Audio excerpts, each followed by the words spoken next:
2 करोड़ की आबादी वाला शहर ये दिल्ली प्रतिदिन सैकड़ों कहानियां बुनता है, कई कठिनाइयों से भरी तो कई दिल को छू जाने वाली। हमारी इस नई यात्रा में हम आपको अवगत कराएंगे दिल्ली वासियों की कुछ प्रेरणात्मक कथाओं से, मिलवाएंगे कुछ ऐसे हौसला बुलंद लोगों से जिन्होंने हार नहीं मानी। मेरे साथ टाइम 8 कैपिटल के साथ आइए प्रारंभ करते हैं बेमिसाल दिल्ली।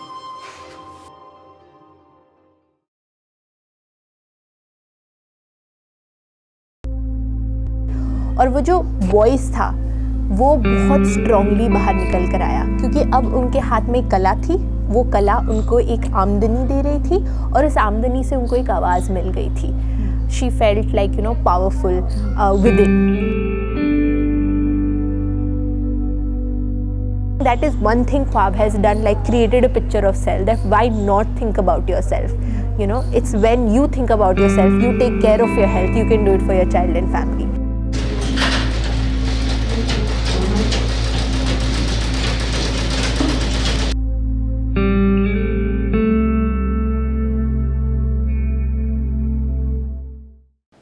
हमारा प्रथम अध्याय है ख्वाब। इन्होंने माना कि उड़ने के लिए पंख की आवश्यकता नहीं, ख्वाब की आवश्यकता होती है। 4 दीवारी में बंद इन महिलाओं के अनूठे सफर की कहानी आइए सुनते हैं इन्हीं की जुबानी। 5 जाएंगे ना, पहले खुले रण देना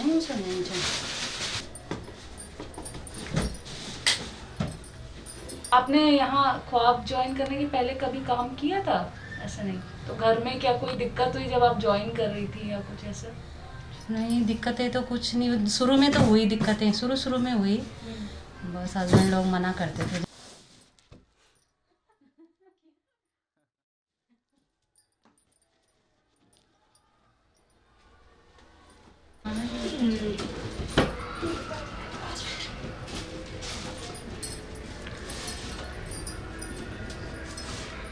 आप 5 साल से रेगुलरली आप आ रहे हो? 6 साल हो गए। हाँ, मैंने बीच में एक बार वो किया था, जॉब की थी मैंने नोएडा में। अच्छा, तो यहाँ पर छोड़ दिया था? 1 साल पूरा भी नहीं था शायद। मेरे हस्बैंड की भी जैसे जॉब नहीं है तो मेरा घर मतलब इसी उससे चल रहा है, ख्वाब की वजह से।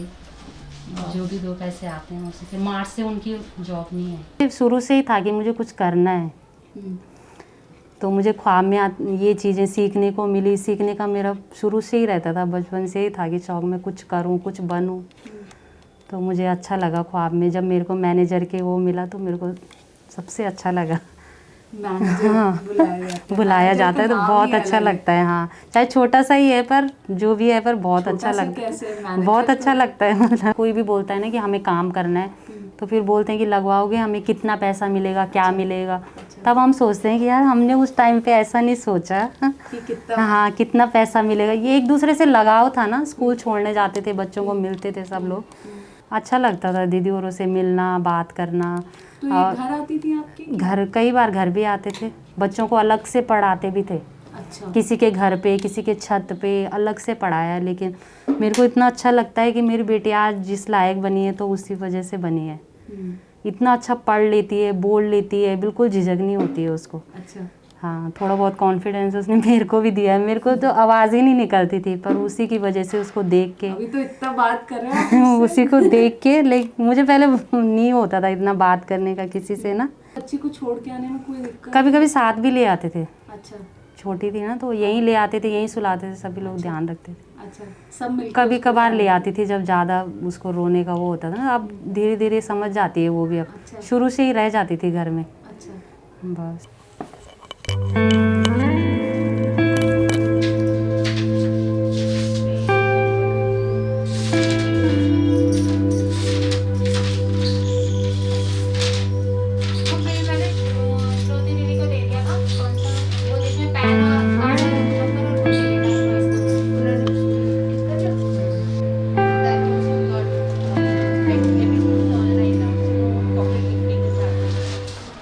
बेसिकली हम लोग 6 साल पहले 2014 में यहाँ से आधा किलोमीटर दूर एक स्कूल है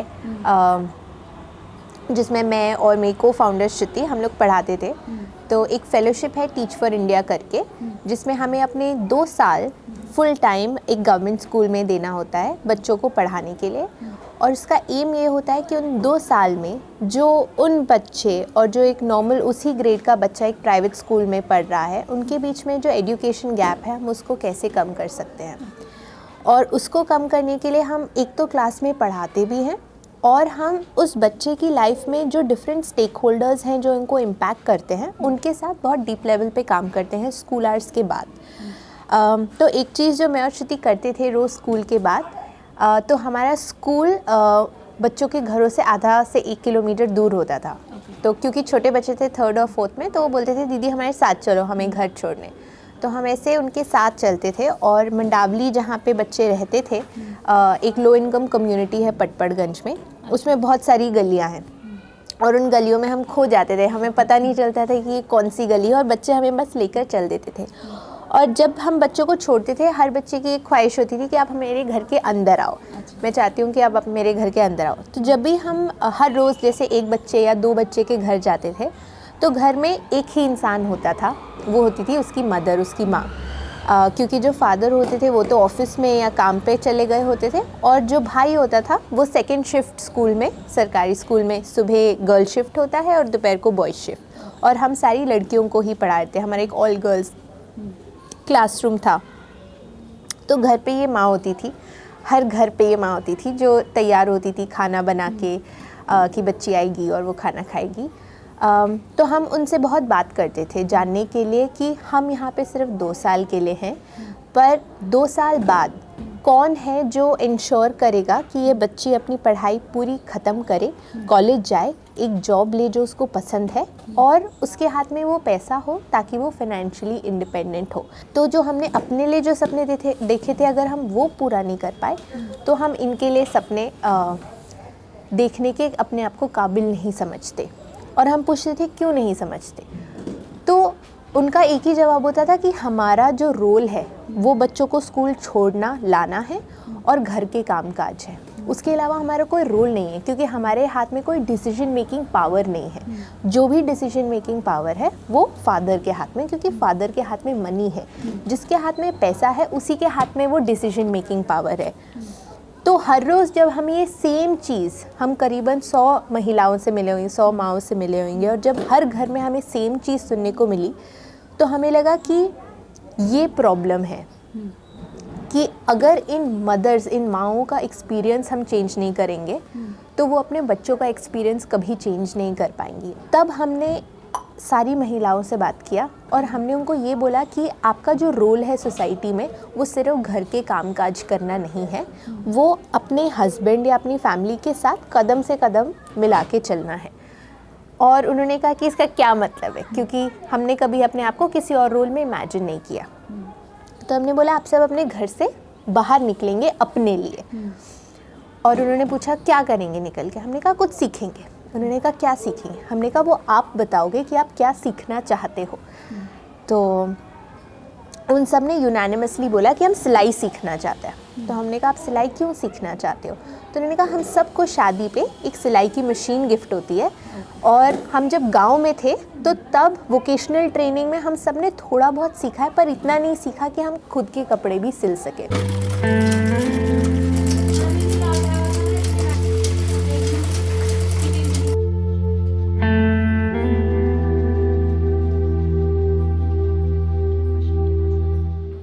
ये मतलब एक कौरे कहानी से जुड़ी हुई है, जो हम बोलते हैं the girl in the peach dress करके, कि मैं और श्रुति एक गली में चल रहे थे और हमारी एक स्टूडेंट थी सानिया करके, और सानिया हमें एकदम से उसकी झलक दिखी। और जैसे स्कूल में ये लोग अपनी यूनिफॉर्म्स पहनते थे, कभी धोते थे नहीं धोते थे, सानिया उस गली में एकदम से हमें दिखी बहुत सुंदर पीच ड्रेस में, और हमारा देखते ही ध्यान उसकी पीच ड्रेस पे गया। और हमने इससे पहला सवाल पूछा कि सानिया ये पीच ड्रेस कहाँ से लाई, क्योंकि बहुत महंगी लग रही थी। और उसने कहा ये तो मम्मी ने बनाई है। तो जब हमने वो सुना हमें लगा कि कला है, हर दरवाजे के पीछे ये एक सिलाई की कला छुपी हुई है जो बाहर नहीं निकल के आ रही है, और बहुत अलग कलाएं भी हैं। तो 6 महीने बाद जब हमारा स्किलिंग का प्रोजेक्ट ख़त्म हुआ, जब ये 10 महिलाएं ट्रेन हो गई, तो हमें रियलाइज़ हुआ कि अगर ये स्किल लाइवलीहुड में कन्वर्ट नहीं होगा तो उस स्किल को वैल्यू नहीं करेंगे, ये वापस घरों में चले जाएंगे। और एक बार ये घरों से इन्होंने कदम बाहर रखा है, हम इनको वापस नहीं जाने दे सकते। तो हमने इनसे ही पूछा अब क्या करें, क्योंकि हमें लगता था कि सल्यूशन उन्हीं के पास है। हम सिर्फ वहाँ पे एक फैसिलिटेटर की तरह हमेशा से थे, मैं और श्रुति। हमने कहा अब हम क्या करें। उन्होंने कहा दीदी कुछ बनाते हैं और बेचते हैं। तो हम लोग इन्हीं दीदी लोग के साथ, हम लोग अंजुम सट्टा दीदी उनकी मदर के साथ चांदनी चौक पहली बार गए। हम लोगों ने अलग अलग गलियों से कपड़ा उठाया और दीदी लोगों ने कुछ बना दिया, कुछ दुपट्टे, कुछ सलवार। और हम लोग ने एक स्टॉल दिवाली का लगाया जहाँ पे हमें बहुत फीडबैक मिला और कुछ सेल्स भी हुई। पर कुछ टाइम में हमें रियलाइज़ हुआ कि जो गारमेंट इंडस्ट्री है वो बहुत ज़्यादा हाईली स्किल्ड है और हाईली कम्पिटिटिव है, और वहाँ पे बहुत जेनरेशनल आर्टिजन्स हैं, जहाँ पे मतलब एक फादर से सन सीखता है या बेटी सीखती है और फिर वो आगे करते हैं। बट वो हम लोग को दीदी लोग के साथ करना मुश्किल था।